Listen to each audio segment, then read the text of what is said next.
Welcome, everyone, and thanks for joining us. Today, we live in a dynamic world where news and information is flowing 365, 24/7. 500 million tweets are sent each day. 10 million hours of video content is watched on Facebook daily. The Washington Post alone publishes 500 stories and videos every day. At any given moment, we are trying to keep up with what's going on in the world around us and with our own organizations. The leaders of our organizations are now defined by their ability to communicate effectively. Today, we're exploring a series of fundamental questions. How do you transform your organization's leaders from great communicators to influencers? Who is the most authentic spokesperson for your organization? Who do journalists trust more? Hello and welcome to today's webinar, Turn Your Leaders into Influencers, brought to you by commpro.biz, DS Simon Media, the SPOKEies, and coming to you live from DS Simon Media Studios. This webinar is being powered by our partners at Onstream. I'm Neil Foote. Thanks for being here. I'm president of the National Black Public Relations Society, CEO of Foote Communications, and a principal lecturer at the Mayborn School of Journalism at the University of North Texas. We'll discuss many of these questions and so many more, hopefully from you, and you'll be among the first to learn the results of the Brand Authenticity Survey 2017 from DS Simon Media. They asked journalists and brand communicators to identify the best and worst spokespeople, as well as the least authentic spokespeople who do the most damage to your brand. You're going to find out these results, and I think you're going to find them very interesting. We're grateful to have several very special panelists. I'm really honored to be here. We have Alex Stevenson, Head of Global Brand Strategy for Twitter. Patrice Tanaka, Chief Joy Officer of Joyful Planet and former Chief Counselor for PadillaCRT. And Doug Simon, CEO of DS Simon Media and founder of the SPOKEies Awards. Welcome. Thank Great you. to be here. Thanks for having me. Thank you. We've got a lot of ground to cover today, and I know you guys are so soft-spoken, so we're going to make sure we dive right into this. I want to make sure I have some questions, but I want to make sure you all dive in there with us. Our hashtag today is Leaders to Influencers. That's Leaders to Influencers. Send us your tweets. We'll be reading those questions throughout the course of our program today, so we'll really mix this up. I want to start off with you, Alex, because I can only imagine that Twitter is a big conversation in our world today, almost on a daily basis. I'm sure you've seen the best and worst of Twitter in your experience there and working for this brand and this company. Let's start with a very basic question, which I'm sure is on many, many folks' minds, is give us 2 or 3 examples of best practices that you'd recommend for an organization leader to use these days. Sure. Yeah. So I think there's 3 key pillars to presence on Twitter for an executive of a brand or a company, particularly a CEO, for instance. The first would be authenticity. The second would be engagement. And the third, I would say, is content. So we say authenticity, meaning as a representative of the brand, if you're CEO of an organization, does your presence on Twitter, does your presence on social media, your voice, your tone, does it mirror and is it consistent with your presence and voice and tone on other platforms? So if we hear you, if we read an interview with you in the Wall Street Journal, or we see you being interviewed on air during Closing Bell on CNBC, and then we read your tweets, as consumers, does it sound cohesive? Does it sound genuine? Because on social media and on Twitter in particular, consumers will they respond and they respond really positively if they feel like your content and your voice is genuine. Conversely, they will be able to detect immediately if you're not being authentic, and if what you're saying and publishing on Twitter differs greatly from what they're hearing on television or reading in the papers. It's crucial to be cohesive across all those formats. When we say engagement, that really comes down to not being afraid to engage one-to-one with customers in the moment, in real time. Twitter's an open and public platform, so people are going to talk about your brand, they're going to talk about your products, they may even talk about you as a high-profile CEO or executive. You have to be prepared to not just let that conversation happen passively, but to engage in that conversation and make a connection with your consumer base. John Legere, who's the CEO of T-Mobile, is a textbook example of how to do this properly. The third pillar being content is having a plan and a strategy. You say you can't control what happens in social media every single day, but you can, what we say, prepare to be spontaneous. So what is your content plan throughout the course of the year? What is your content strategy? Are you scenario planning? What are you saying as a CEO on Twitter when your earnings come out, when you launch a new product, when your brand launches a new campaign? You should be planning and preparing these important moments of content creation, so you're not doing it on a whim or on the fly, but you're doing it in a strategic manner.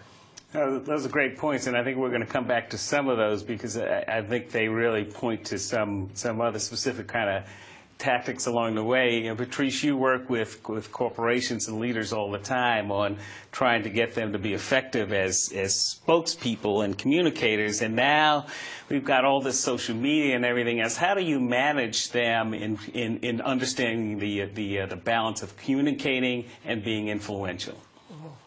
I think we're at our most influential and persuasive when we come from a place of passion and purpose. And so I always try to get people to, if they haven't already articulated their purpose, to do so. Because if you know what your purpose is and it excites you and galvanizes you, then speaking about your purpose and sharing your purpose with others, you know, is a very appealing thing to watch. And it's an easy step for a leader, a CEO, to tie their individual purpose to the business purpose of their organization and show the way they're engaged and how they're driving forward the business purpose of their organization. And it all comes from purpose. And I think that is the authentic spirit and place that we want things to come from.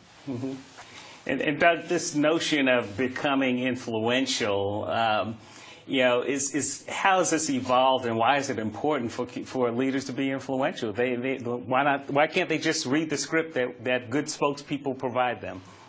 Well, that's probably a mistake to do that, but I think each of you made a key point in this direction that I just want to emphasize. Neil, when you were starting, you talked about the importance of communication skills in the executive and how that's growing in importance. Alex Josephson at Twitter gave the great example of an executive who's getting himself out there by building a following on social media and even parlaying that into increased coverage on CNBC. Patrice spoke about the passion and authenticity that you bring to the job, and clearly those are key elements on Twitter, on all social platforms, and as well as in interviews. So you ask why it's important. You know, do you want to grow the value of your organization? Do you want to achieve business goals? Do you want to get your team behind the goals you're setting as an organization? Clearly, being out there as an influencer is critical to that, having knowledge and understanding through all of your key organizations and people and classes of groups that you're trying to reach, whether it's new customers, existing customers, employees, prospects, partners, and the media. Yeah, and Alex, you talked about authenticity, engagement, and content. And let's talk about authenticity for a second. And how do you work with someone to understand and help them understand what is authentic? I think, Patrice, you kind of got to the sense of passion and tied to the mission. But how do you kind of measure that in a world where we're looking at instant information that's flowing so quickly?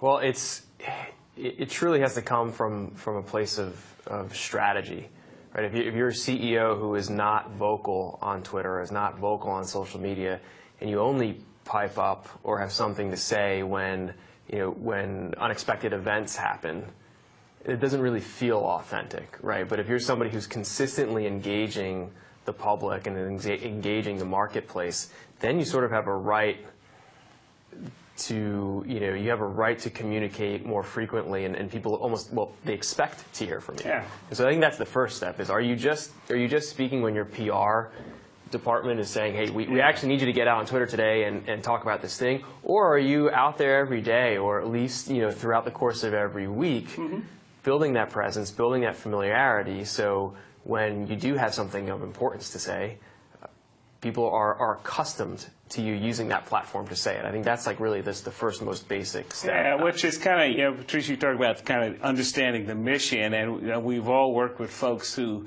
they can recite the mission, first top to bottom, but when you say, okay, well, now we have to illustrate it, how do you work with folks to make sure that they actually not just talk from a script, but really feel that passion?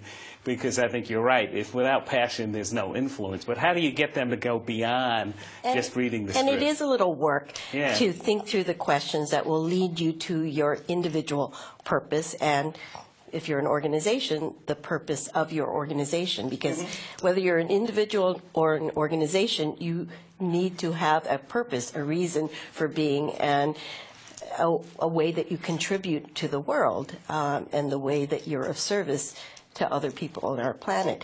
If we can come from that place and always start from that place, I don't think that you can make a misstep, because people know what the context of what you're going to say, whether it's explaining shortfall in earnings or whatever, or oops, we made a mistake and this is what happened. In our effort to try to do the right thing, people will understand it, but you need to give them context. And to Alex's point, if you continue to have that conversation and to present and communicate that context, then it's easy to explain things that happen. It's easy to introduce things that you want to introduce to the public, because it's within the context of what you have been saying for quite a while. And you've worked with so many different kinds of personalities who respond to what some of the great points here, either very receptively or I'm going to do what I'm going to do no matter what. And how do you balance that to kind of, particularly nowadays, to say, well, look, we've got to turn the corner a little bit more, other than just either responding or not, or resisting certain kinds of way that you behave? Well, it really gets to the core of what the people you're working with are about. The hope is that I'm going to do what I want to do no matter what is based on positive things that are mission-based, that they're trying to achieve. But getting back to authenticity and trust, one of the key points is consistency. And it's also consistency to the different publics that you're trying to reach. A key example is the whole United Airlines debacle with a passenger. What happened prior to the CEO taking over, they had very bad relations with their staff, with their employees. To his credit, he was very employee-focused. So when this incident happened, his first reaction was, hey, I'm going to tell my employees I've got their back no matter what happens. Now, of course, that might have been a good message to employees, really bad message to the public. So how do you align those messages that are in sync? Because it takes one moment to blow your authenticity and trust. It's that easy to destroy it. So you really have to be cognizant of consistency, because those silos are not protected anymore. Internal information is going to become external information. External information is internal information. Social media is both. There's instances too where if you look at it can be used to your advantage, right? So if you look at Elon Musk, who's the head of Tesla and SpaceX, Tesla had an increase in injuries on the job at some of their plants, right? And so he wrote this company-wide email basically saying, here's how we're going to address this. And he suggested that every time there's now an injury, he's going to be personally debriefed on the injury, and then he's going to visit the plant where the injury occurred, and then he's going to actually perform the job that the injury happened. Now, this is in an email to the company, right? But of course, they then shared that publicly on Twitter and elsewhere. And what that immediately breaks down the walls between the consumer and the brand and what's going inside the walls of the brand. That immediately, things like that establish such trust and credibility. Now, anytime he takes to Twitter or other platforms to communicate, there's this degree of trust that he's built by doing things like that. If you had said 10 years ago, you're going to have a massive business problem, you're going to send an email communication to your entire company, and then you're going to take that email communication and share it with the rest of the world, that would have sounded crazy. Whereas today, you're actually crazy if you don't do things like that. And the value of that, which gets to your first question to me, is, up until recently, if your selling proposition is, I'm going to sell you a car that's more expensive than most, you can only drive 200 miles. Yeah. Great. And now you're going to become the most valued auto company in the world. That's a tough sell, but by the CEO being authentic, trustworthy, out there, and literally becoming an influencer, that's created so much shareholder value for the organization. Yeah, well, and I think that's kind of an interesting point, because we're talking about engagement in that sense, and we've got a great question from @ERPRNYC from Twitter. What do you do if your CEO or leader doesn't want to do social media? I mean, how do you, what do you do? I mean, Patrice? I think you present the case for how other high-performing companies with CEOs who are very active and prominent on social media and media are helping their companies to, perform above the rest. And there are a lot of great examples, like the CEO of Unilever, who, is a very purpose-driven guy. He talks about it all the time. His company is outperforming his competitors, and he very clearly states on his Twitter bio, LinkedIn bio, exactly what he stands for. And in fact, I wanted to say this because I was so impressed. He said, "My personal mission is to galvanize our company to be an effective force for good." Now, nobody can argue with Unilever's success, and I think that he's a major contributor to that success. But there are a lot of other CEOs who are taking a page from his book, Paul Pullman's book, and using all of the tools available to him to do the right thing for his company. Any CEO who doesn't engage in social is slacking in his or her duty. It's plain and simple. Wow, so you're going right there, Patrice. Yeah, I think you agree? Yeah, I think the first thing you do, it doesn't matter what category, what advertising category you're talking about, what industry you're talking about. If their peers, their competitors are on social media. They are on Twitter. They are being vocal. Some are more vocal than others. Some have different styles, different degrees of personas on the platforms. But chances are, if they're not engaging, they're in the minority. They're the outlier. I think the other approach to take, though, is an insights-led approach, which is to actually show them what are people saying on social, what are people saying on Twitter about you, about your company, about your product. I don't have time to do all this Twitter, Schmidt, or whatever. I just want to run my company. What about quarterly? Doug, what do you say to someone like that? I think in answer to the question, or the question needs to be expanded, because it's not about just being active on social media. Yeah. It's being active on media. And one of the problems that's so entrenched is historically, when we've looked to elevate CEOs, they've been from marketing, they've been from finance, they've been from product development. Very rarely do they come from communications. I think increasingly, and it's very important that this happens more and more, your ability to communicate cross-platform effectively is going to become a key fact, a key piece of the puzzle of whether you're on the track to become CEO. And you'll see more people coming from the communications function, because it's so critical to drive results. It would be as if you were telling a CEO, if you have to convince him or her to participate in media, okay, we don't want you looking at any of the financial statements. Right. Gotcha. So it's ridiculous. It's a So core it's as function. significant as those quarterly earnings, as those monthly product reports. And I think you kind of point to another key point, that part of active use of social media is not just using it, but actually kind of listening to your competition, because then that can gauge some level of influence of where you fit into the spectrum. We're your customers. Leger, he said in many interviews, the first thing he does when he wakes up is he reads Twitter for an hour and a half. Because sometimes he'll respond to customers, sometimes he'll escalate things that he sees aren't being dealt with, and sometimes he'll get ideas. Even the CEO of Airbnb came out at the end of last year to Twitter and said, "We want your ideas for our business. What should we do in 2017?" So it's actually, businesses can be influenced. You can get the ideas from the insights that are human truths. Mm-hmm. So and I want to kind of move to this other issue that might say, okay, so how do you, and Doug, you kind of got to it. I know with earned media, I can buy an ad, or paid media, I can buy an ad, or with earned media, I see the results. Mm-hmm.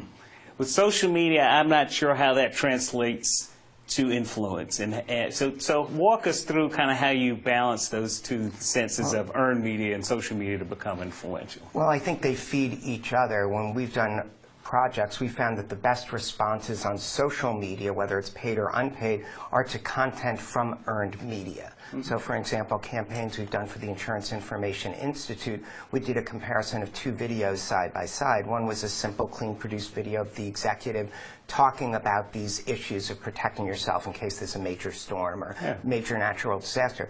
The other, we linked to a online posting from a TV station that had done an interview with them, and we compared how they performed, and it was absolute domination by the earned media piece. Much more effective. So for your social, you need to earn media as content to generate more coverage and more exposure. They work hand in hand.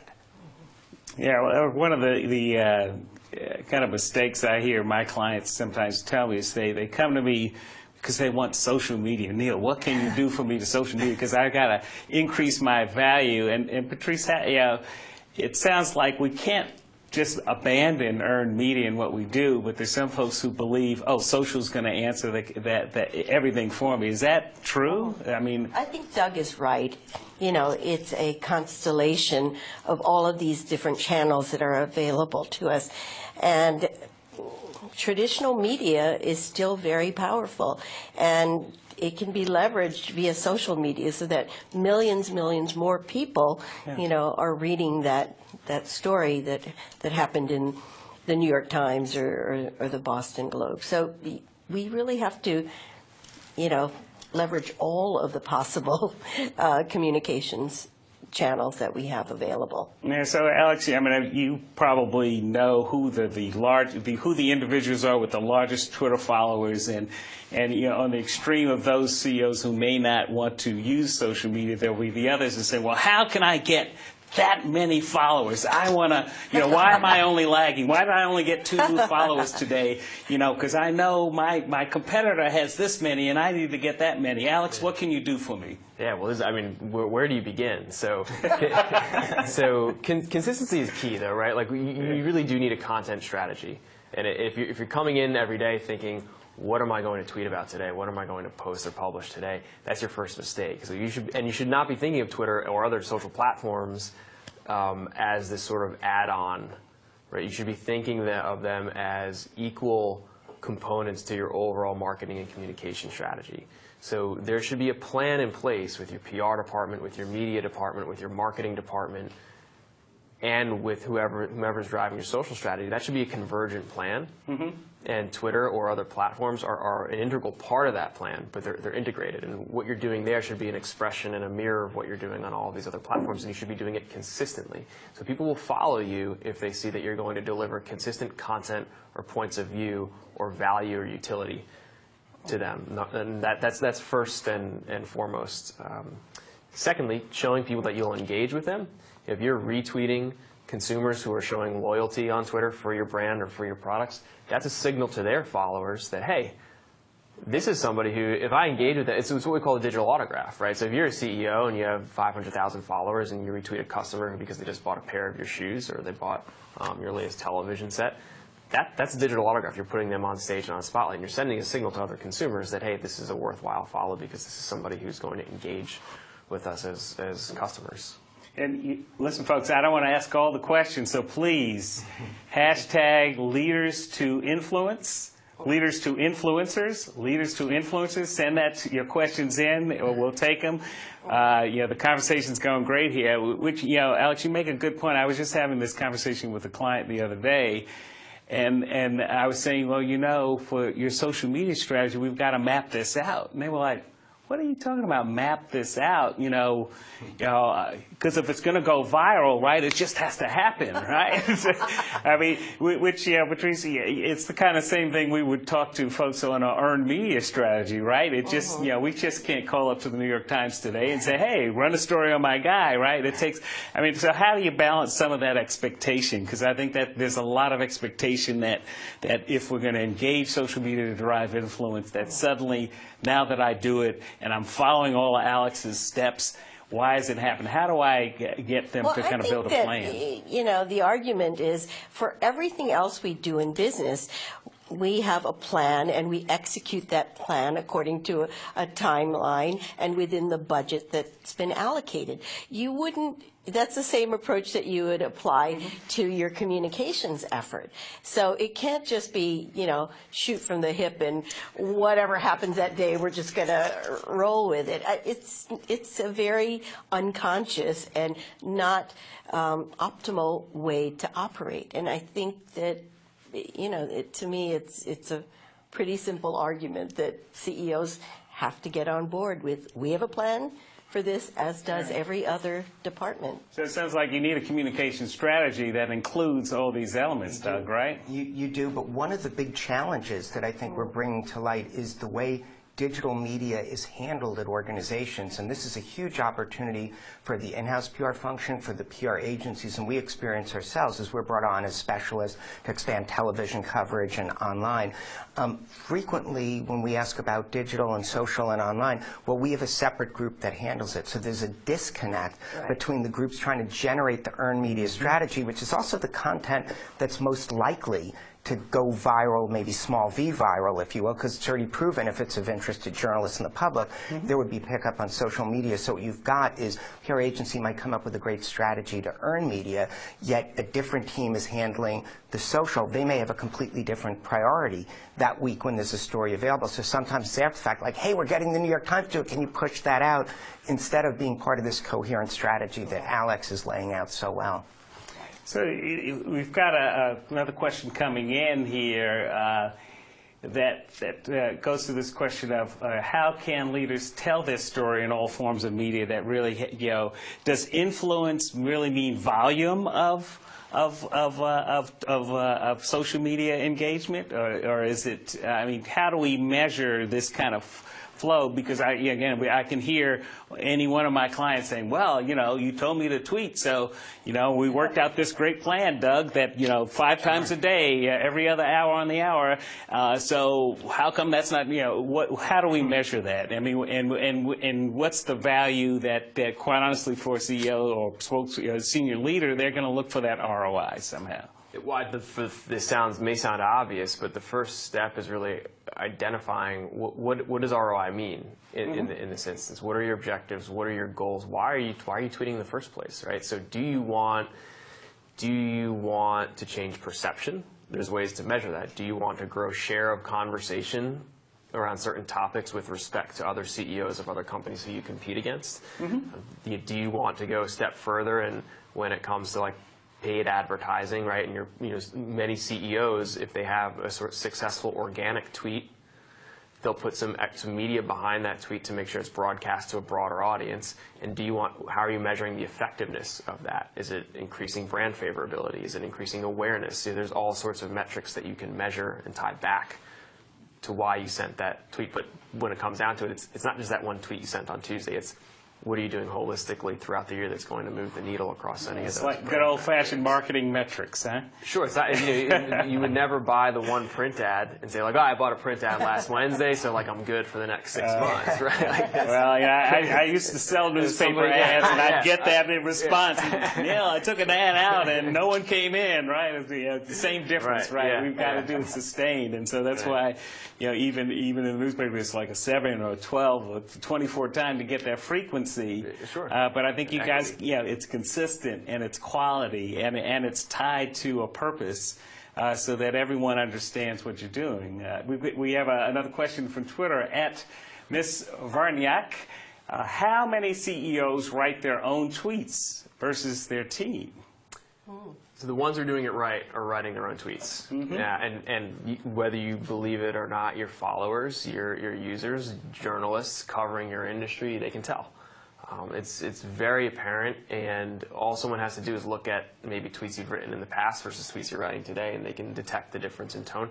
The key is establishing with the other divisions of your company that we referenced before, PR, marketing, legal, literally everyone within the organization, what are our parameters? What are our do's and don'ts as a company? What are the types of things we want to respond to? What are the types of topics we want to stay away from?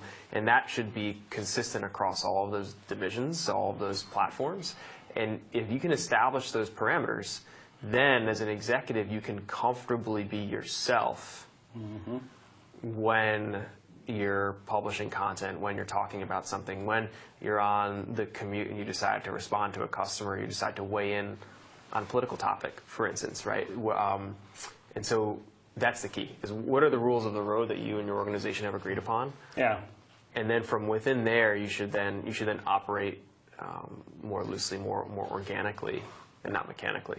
Yeah, and Neil, if I could touch on something from the previous question, because Yeah. you mentioned the word control, Yes. which is a huge concern. I think this is an important piece. I know we'll be talking more about the brand authenticity survey a little later, but one of the facts from it that's very interesting is that 81% of journalists, and this is cross-platform, will use video you provide in its entirety.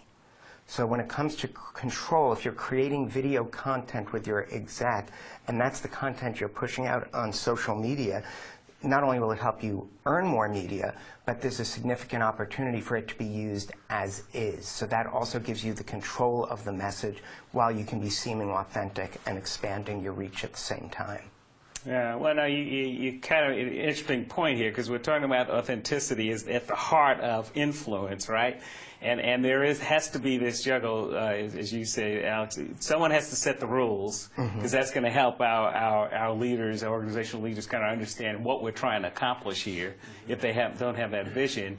And there has to be kind of this balance of understanding that in this new world order of journalism, right, and it's a world I spent a lot of time in as a newspaper reporter, that those dynamics have changed. So literally, 10, 15 years ago, the notion, Doug, right, of us providing any content for journalists or media would be, well, other than a headshot, I don't want it. But those have changed so much. And Patrice, how do you kind of work with helping drive your organization's getting the best coverage and helping reporters potentially get the kind of exposure that, get the content that they need, but also the exposure that your client needs? The content, the video content, if that's what you're producing, should be done in such a way that it has integrity, that it authentically communicates what the company is trying to do and why. And if you can do that, it will be consistent with the other ways that you communicate that are perhaps less controlled. Again, I come back to purpose, because that is something that really does set the foundation, pretty much the context for everything that an individual says or does, and same with an organization. Well, and I think we kind of talked about the type of content, certainly on Twitter and all social. And I remember about a year or so ago, a newspaper in Dallas had hired someone to work with their team on developing more engaging content.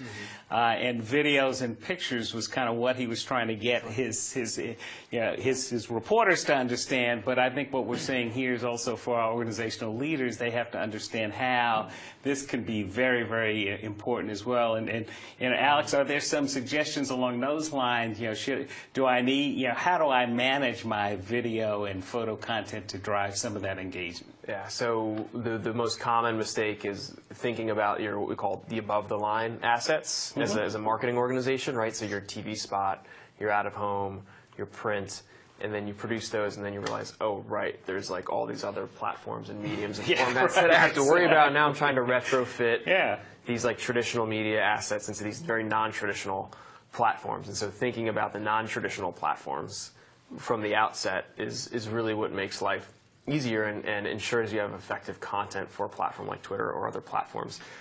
The feed moves fast.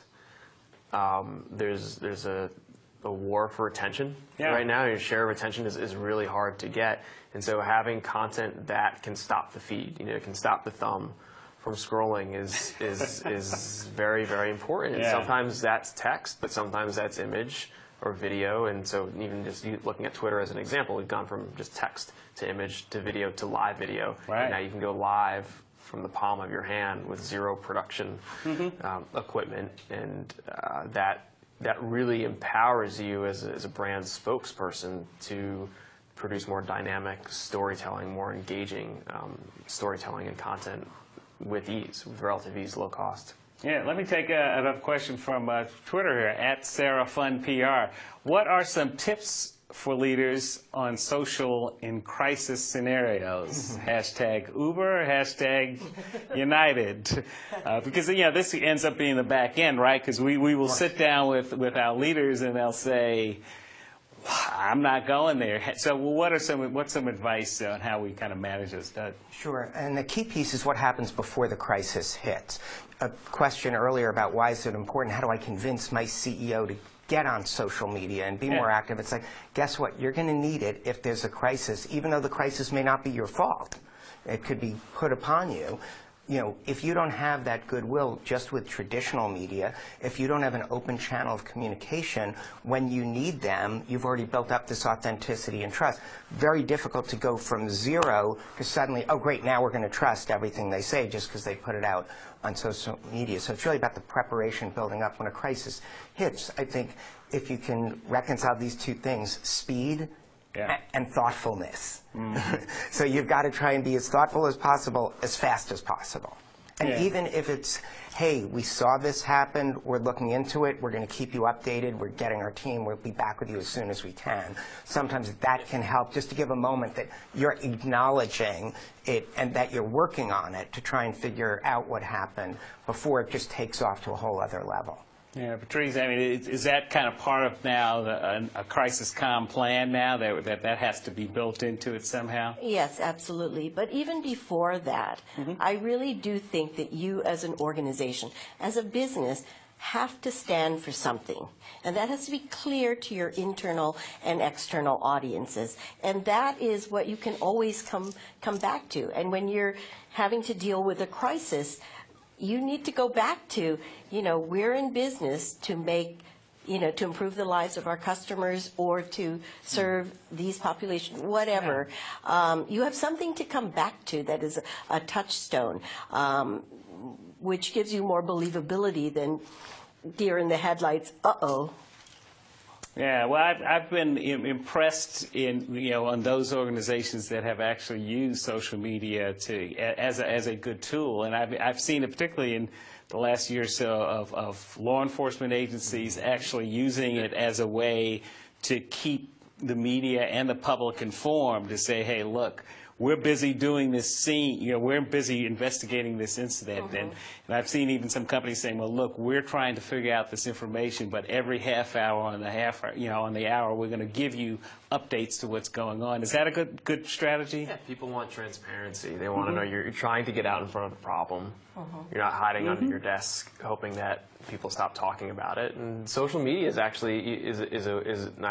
a way to communicate that in real time. Whereas in the past, if something happened, you'd gather in a room, you'd write a press release, you'd go book an interview. Now it's literally you pull out your device, your phone, and within seconds you can get that initial message out. But the pre-planning has to be firmly in place, so you understand, even though you can't predict what kind of crisis you may face as a business, you do have some foundational understanding of how you will behave and act and react as a business in a time of crisis. I love that. A key phrase here, transparency, right?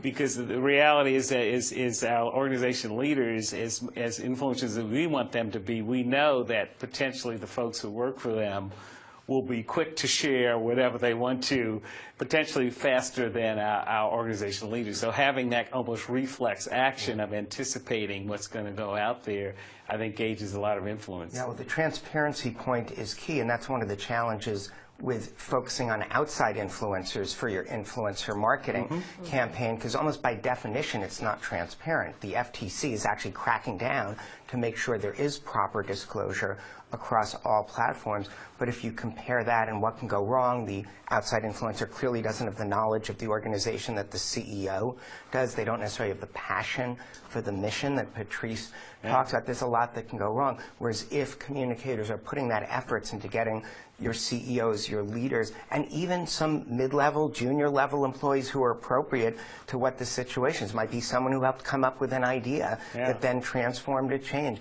they're authentic, and you're building a brand, you're investing in the brand, not just the one-hit moment of an outside influencer.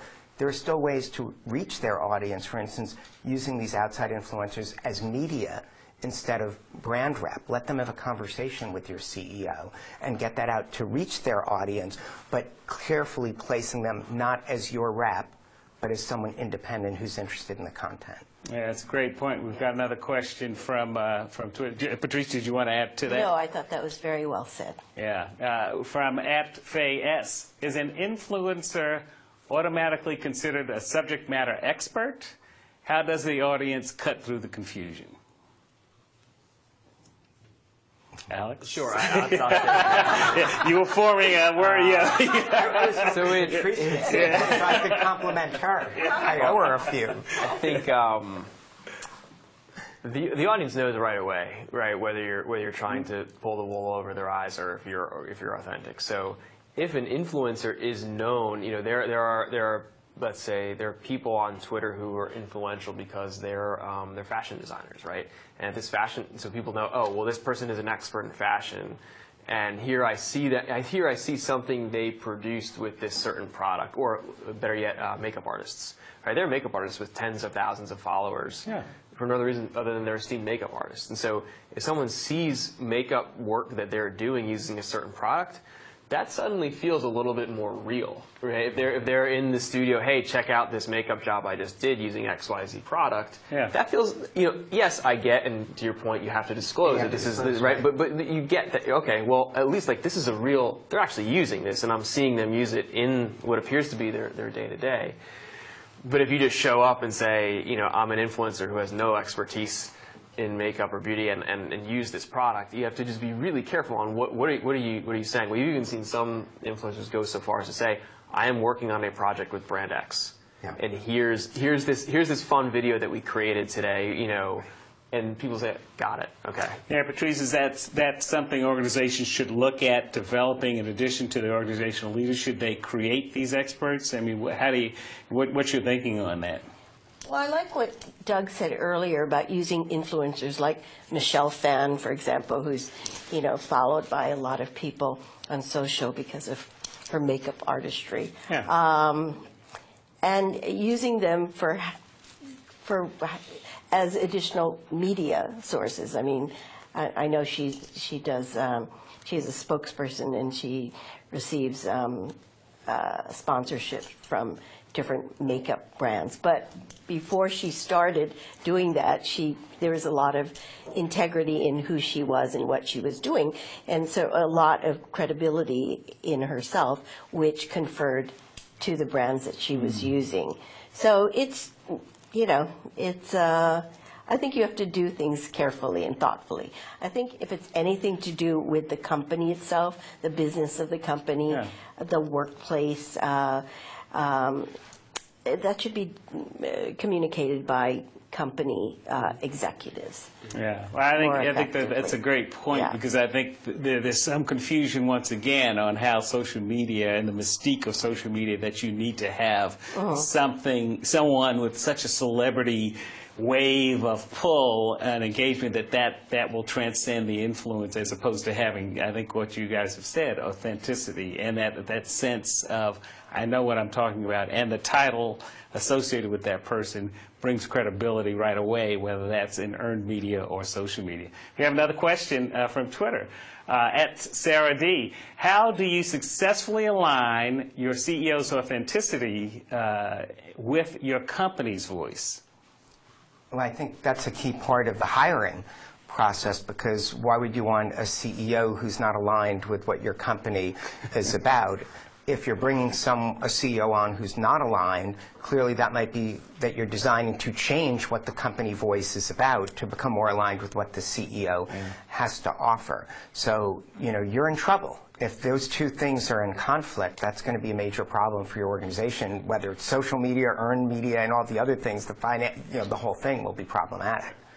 Yeah, Patrice, is that correct? Alignment is key, and the best organizations are where all of the employees, not just the CEO, but the CEO is very important, all of the employees and the CEO are in alignment with what the brand purpose, the company's purpose is. They buy in, they're engaged, they're helping to drive it forward. So, yeah, I think that hiring is very important, whether it's a CEO or an entry-level person. You're hiring someone who is a brand ambassador, and that person can be either a very good one or not great. So, you know, you're building your brand with every single hire at every level. I think this is a great transition to looking at our brand authenticity surveys. So Doug, I know this is really some fascinating findings here that I think will really get to the heart of many of the themes. You know, again, we're just kind of looking at it for the first time, and folks out there, this is it. You know, so Doug, tell us what are some highlights that we want to pick up on today. Sure. One of the key findings related to the CEO and authenticity. There were two pieces to the survey. One, we surveyed more than 200 journalists to get their feedback. We also surveyed more than 200 brand communicators to see how the alignment matched up. So one of the key findings from the journalists was that 74% of them said a CEO that's accessible to the media makes a brand seem more authentic. So that's an overwhelming majority, and that gets to the questions earlier about should they be out on social media. You know, it's a necessity in today's world if you're wanting to build trust and authenticity. Another thing we looked at is who's least authentic. Right. And 82% of the journalists found third-party spokespeople to be least authentic for your brand. And that include outside experts who are paid. It even included people who use your product but who receive something of value. And with the FTC rules now, that has to be disclosed. That made up a big piece of that. We also asked them if you had a choice to interview someone who is with the organization or an outside expert, who would you prefer to interview? And this was consistent for bloggers, TV stations, newspapers, magazines, and radio stations. Overwhelmingly, they prefer to speak with the in-house brand or nonprofit representative. In fact, for nonprofits, there was even a higher percentage. It was 90% of them preferred the in-house representative for the nonprofit group if they were doing an interview consistent across all platforms. So I think what we're also seeing is not only is it a more authentic choice, it's actually going to be a more effective choice in helping you earn media, much lower risk, and it builds the brand reputation, the nonprofit reputation going forward because you're increasing the influence of these representatives of your organization that you're getting out there. My phone is blowing up, Doug, from a bunch of agencies that are saying, wait, do you mean we don't need public relations agencies anymore? Patrice, what does this mean? We don't need third parties to help us out? I might have to jump in and help you out. That wasn't helpful. We all need help, right? With the proliferation of media, traditional media and social media and a lot of other channels, we all need help to kind of stay on message and have a consistent, coherent, you know, one message, one voice about the company, the brand. Yeah. Let's go to Twitter here at Katie Schroop. What do you say to CEOs who say they don't want to be on social media because they don't want to be accessible? Alex. Yeah, This transparency thing, you know, puts me on Front Street too much. I know. The reality is people are going to talk about your brand and about your products and arguably about you as an individual, whether you're accessible or not. So the question you really have to ask yourself is, do you want to let that conversation play out and sort of cover your ears and pretend it's not happening? Or do you want to get involved and potentially influence that conversation, potentially influence some hearts and minds, and make an impact? And the reality Alex, is, they're attacking me. Yeah. I'm taking this personally. Why are they attacking me? They know my name and who I am. That's what you signed up for when you took a job as CEO of a corporation. I say if Warren Buffett, you know, with his responsibilities and his age, can tweet every day and be on social media and be doing documentaries and YouTube videos to communicate his important messages and have annual shareholder meetings where 20,000 people attend so he can speak to them in person. All of this is what a CEO has to do. And I'm sure most CEOs, respect Warren Buffett, so do like Warren does. Right, and he'd still be rich, but if he didn't have PR agencies supporting him and getting him out there, we might not even know who he was to reference. And I firmly believe that his business would not be as successful if that was the scenario. He would not have the influence, impact, or profit as well. So I think the idea of turning inward, and I should say that you started out, you were so nice for most of this, and all of a sudden, I don't know what changed, but we've got to I'm sticking up for Patrice and my colleagues here, but just that as an aside. But I will. But I think I think what the survey brings to us is almost the need for how do we best prepare our organizations, right, to be authentic and to build the trust with journalists, right? And I think that's the kind of really, I think the bar is even higher to that extent that we can't be random.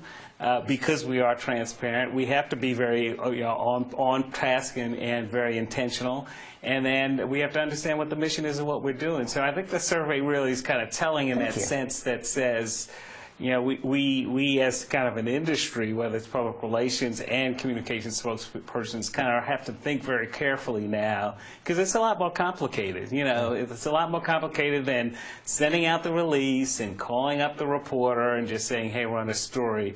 We've got to manage all these messages. We've got another question on Twitter here. Brent Pantaleo asks, how do you handle your spokesperson's social presence if it could be seen negatively as self-promotion?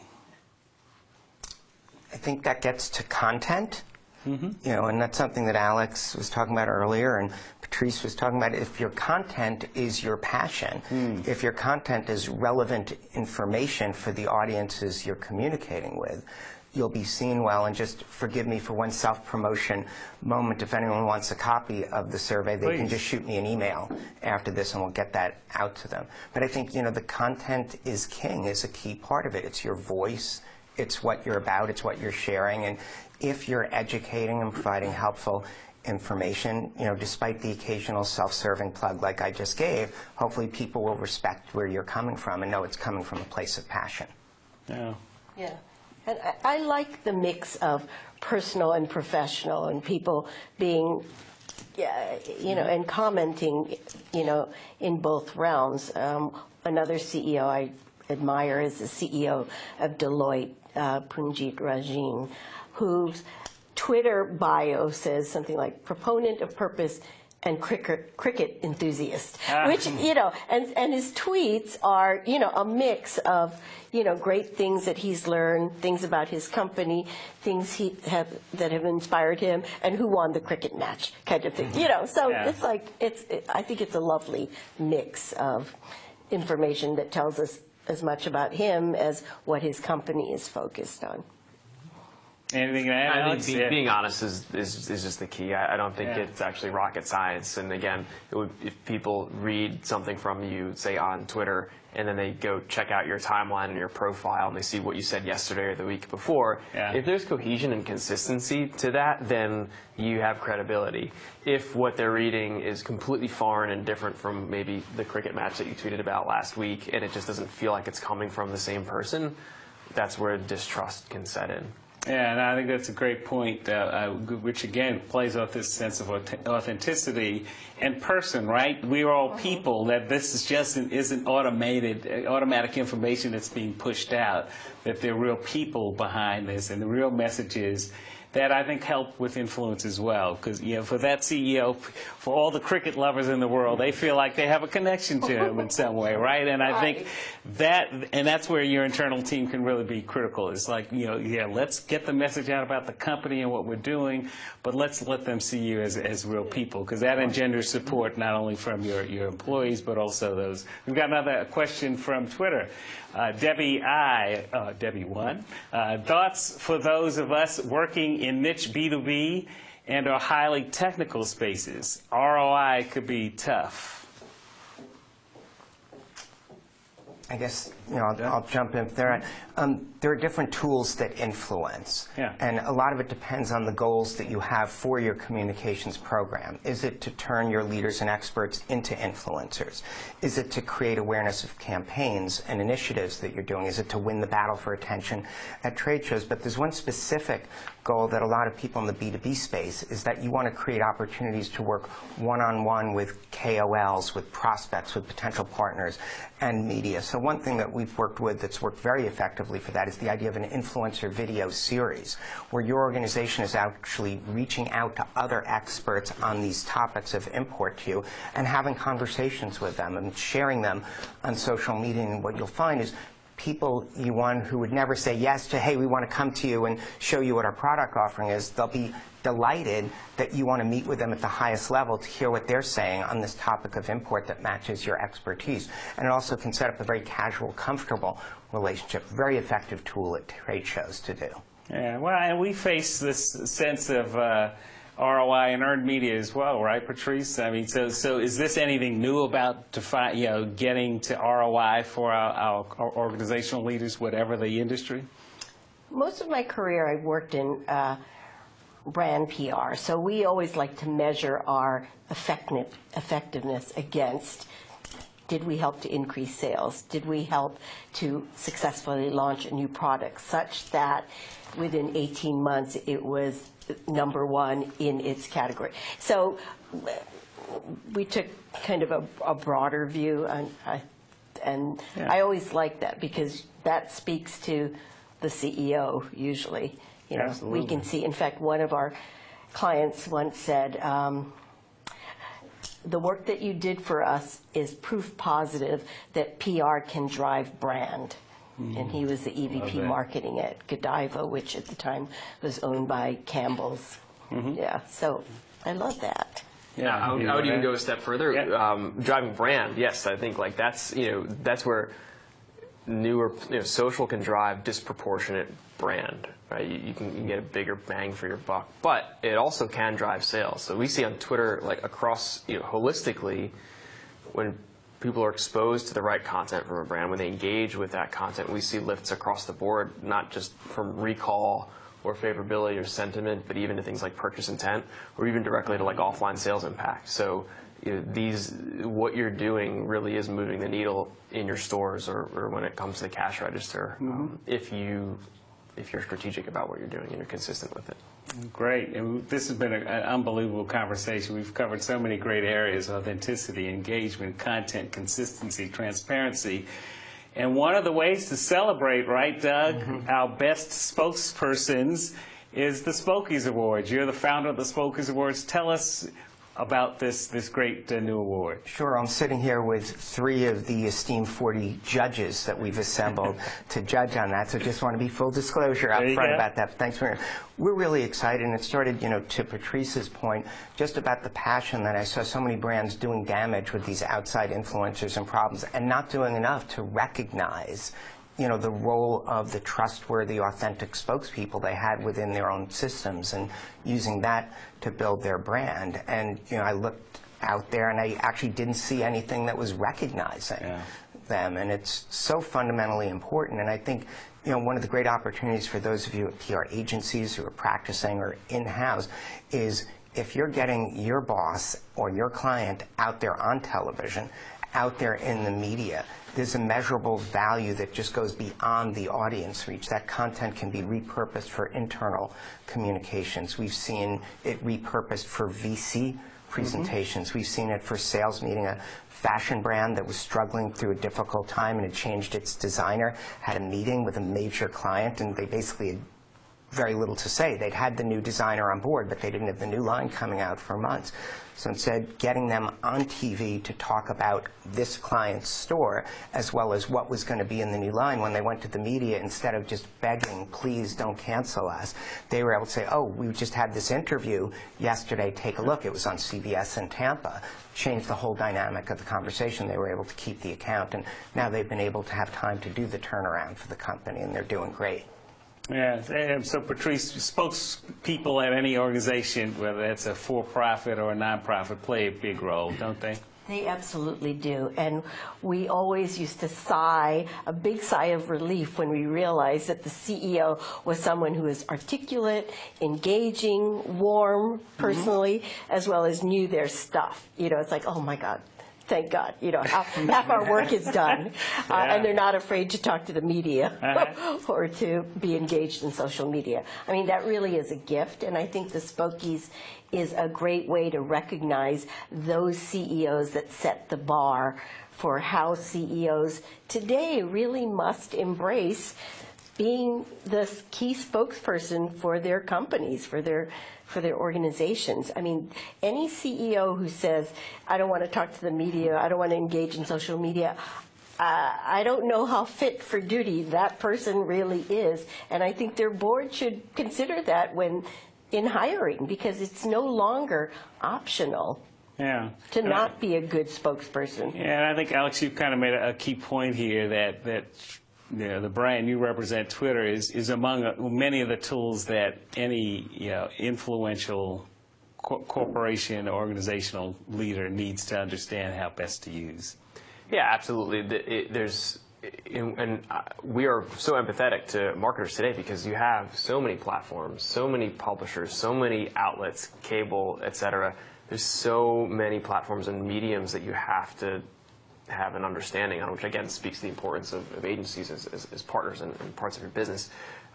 And for Twitter in particular, we say Twitter is a bridge, not an island. So anything you do on Twitter doesn't just, it's an open platform. It's a public platform. So you don't need to be connected to see what I'm saying on Twitter. We don't need to be friends to see what I'm saying on Twitter. And one tweet can travel. It can be printed in the New York Times. It can be aired tonight on television. It can be projected onto a billboard. And that speaks to why it's so important for spokespeople to think of these new mediums or newer mediums as holistic components to their communication and marketing strategy. Well, Alex, I think you set up another webinar, Doug, for us to look at the kind of echo effect and amplification of how influence really resonates so much further than any given day. This has been a tremendous conversation. Alex, Patrice, Doug, thank you. This has really put a lot of great issues out here. Turning leaders into influencers, we've just scratched the surface, I think, today, but I think authenticity, content and engagement, transparency, consistency, and more importantly, realizing that it takes more of a team than ever. Quite honestly, I think that's what we've assessed, whether it's internal and external sources, to kind of build that team to understand what we have to do better as organizations to get the word out and live up to the promise, I think you said it, Patrice, to not only our customers, our shareholders, our donors, and that this plan has to be critically in place. Remember the SPOKEies. Remember our report here. If you'd like to receive a copy of the Brand Authentication Report 2017, please email us and email Doug, and we'll get you a copy. But thank you. I'm Neil Foote. Thanks for your questions today. We look forward to seeing you on the next webinar. Thank you, everyone. Thank you. Thank Great you. stuff. Thanks. Thanks.